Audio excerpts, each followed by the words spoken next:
All right, folks, we are going to talk about static electricity today. Now, before we get started, a couple of things to take note of. First off, you should be following along with the student-paced Nearpod. So if you go on to Schoology and go into Notes and Nearpods, you will see a Nearpod for static electricity. I want you to click into that one. Do not use the code that is displayed on this screen. It will not, you will not be able to follow along. Second, you will be taking notes just like you would with a normal lecture. However, the main difference here is that you can pause at any time so that you can catch up. So I'm not going to take the normal pauses that I do during lecture. That is your responsibility to do that.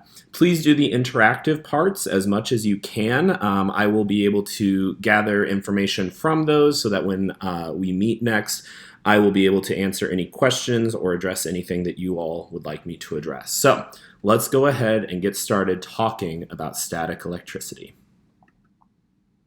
Our learning target for today is I can explain the relationship between electric charge, static charges, electric force, and electric field.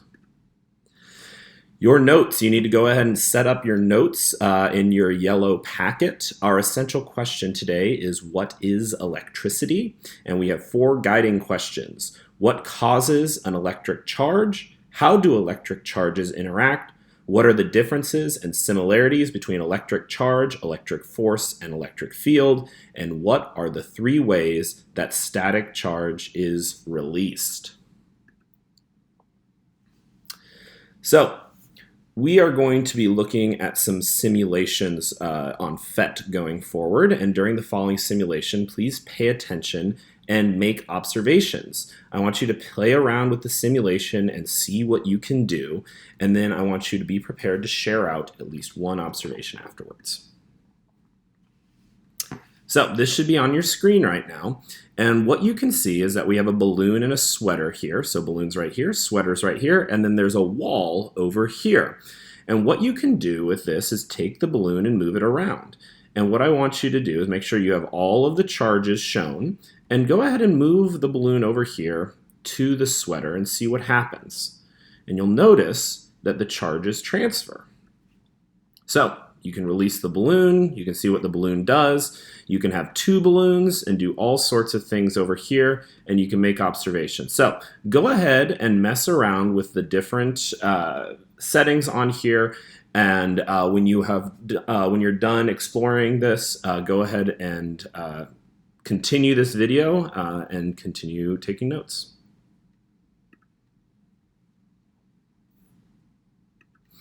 So go ahead and tell us something that you observed during the balloon simulation. You can post it here, and then read through what other people noticed as well. Hopefully this populates with a bunch of student thoughts about what we see with the balloons. So our focus, as we said before in our essential questions, is charge, or electric charge, the difference between electric charge, force, and field, and 3 ways that static charge is released. So one thing we need to remember as we get into this is we need to go back to our thoughts about subatomic particles. We have 3 subatomic particles. Protons have a positive charge in the nucleus. Electrons, a negative charge orbiting the nucleus, and neutrons have no charge in the nucleus. So, quick poll. An atom becomes an ion when it gains or loses which subatomic particle? Go ahead and pause and enter your answer. Atoms become charged when they gain or lose electrons. So, electric charge is going to be a property determined by the number of protons and electrons in an atom or group of atoms. If we have a negative charge, that means that there are more electrons than protons. If we have a positive charge, that means there are more protons than electrons. Please note that we've got these in all capitals. That means that these are vocab terms. If you take a look in your packet, you will see a vocab section for for static charge and or static electricity. So you have these already defined, but make sure you're doing the drawouts as well. we are going to be focusing on the electrons and movement of electrons in this unit. So let's start with what electric charge is. And this is something that is we measure in units. And the metric unit is a coulomb. And a coulomb tells us how much electric charge there is in a system. So you can think of a coulomb, or a coulomb is to electricity as a liter is to water. A liter tells us how much water there is. A coulomb tells us how much electricity there is. And a coulomb is a very specific amount of electrons. 1 coulomb is, let me see if I get this right, 6 quintillion, 241 quadrillion, 509 trillion, 629 billion, 152 million, 650,000 electrons. It is a lot of electrons. Luckily, you do not need to remember that number, but just be aware that it is a lot of electrons. Now, electric force is different than electric charge. Electric force is the attraction or repulsion between electrically charged objects. So once you have an electric charge on an object, and that object is interacting with another electrically charged object, that is going to be an electric force. Now, with electric force, opposites attract, and like repels like. Just like magnets, the opposite sides of magnets will attract, and like sides of magnets will repel each other. So that means 2 positive forces you see here are repelling each other, and a positive and negative force or charge would be attracting each other.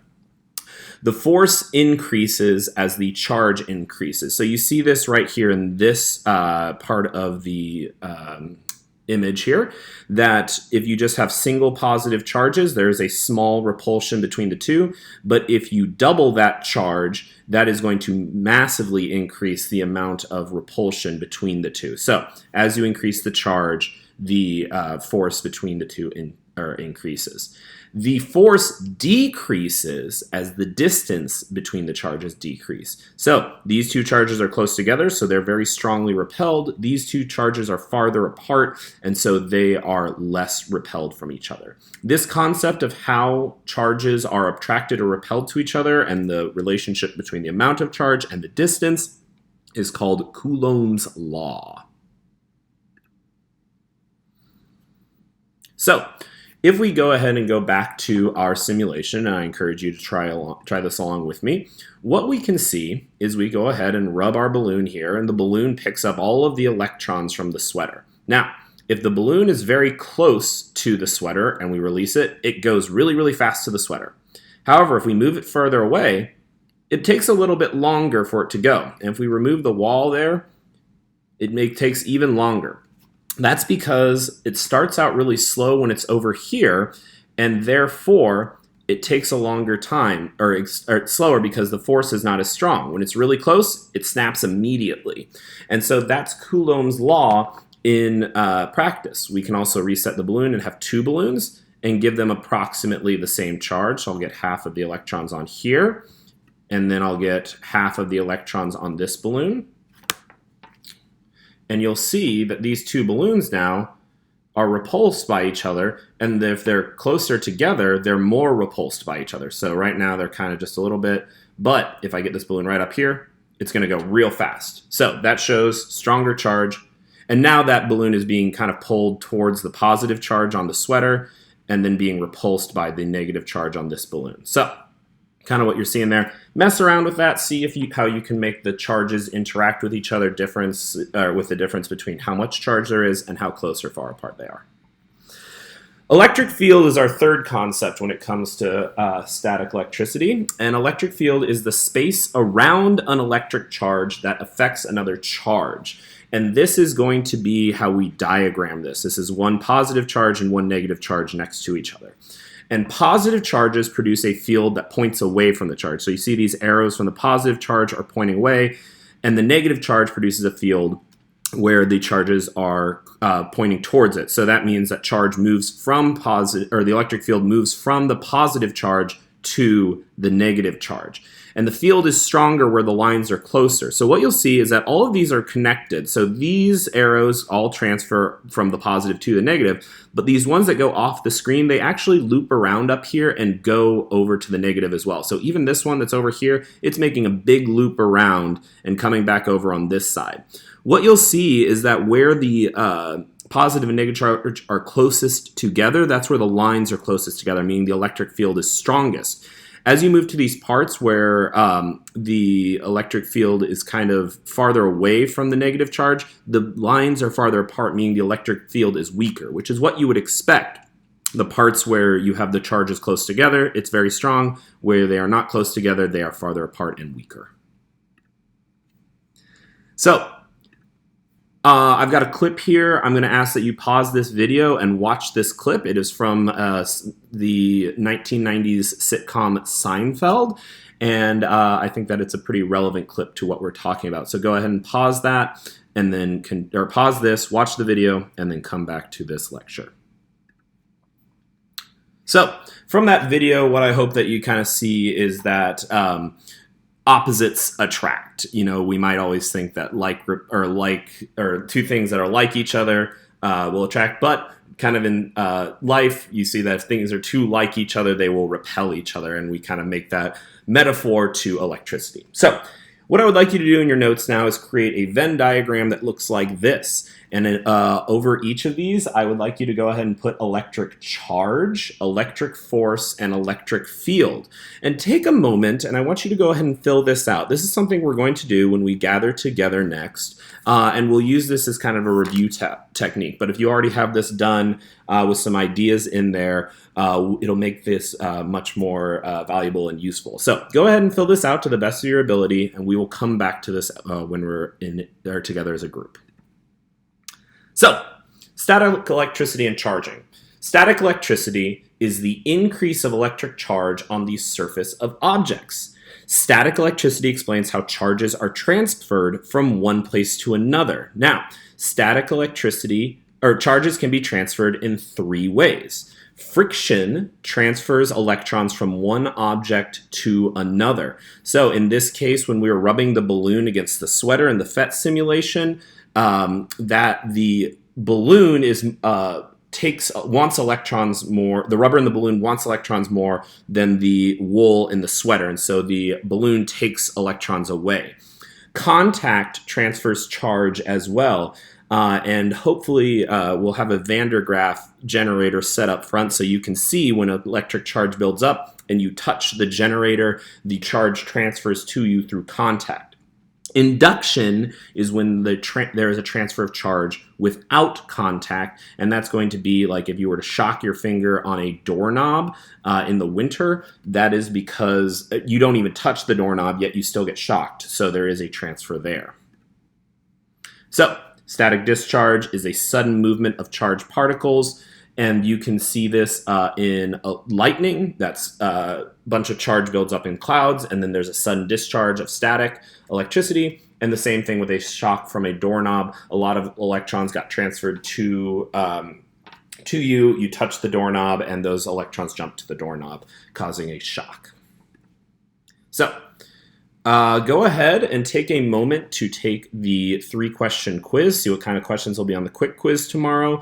And I don't know here. Yeah, go ahead and take it, and I'll share out the answers now. So, a static electricity is caused by the movement of which subatomic particle? That is the electron.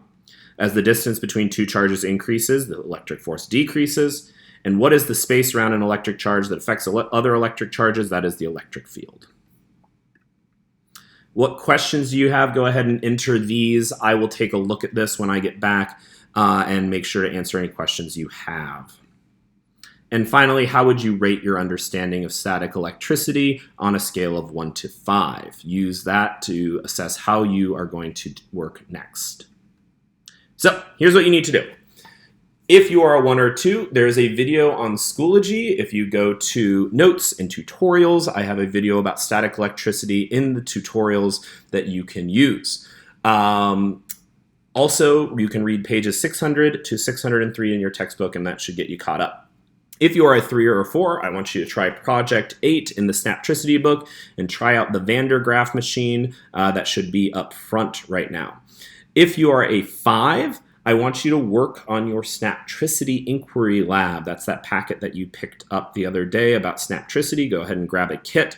And I want you to see if you can make an activity for static charge. Yeah.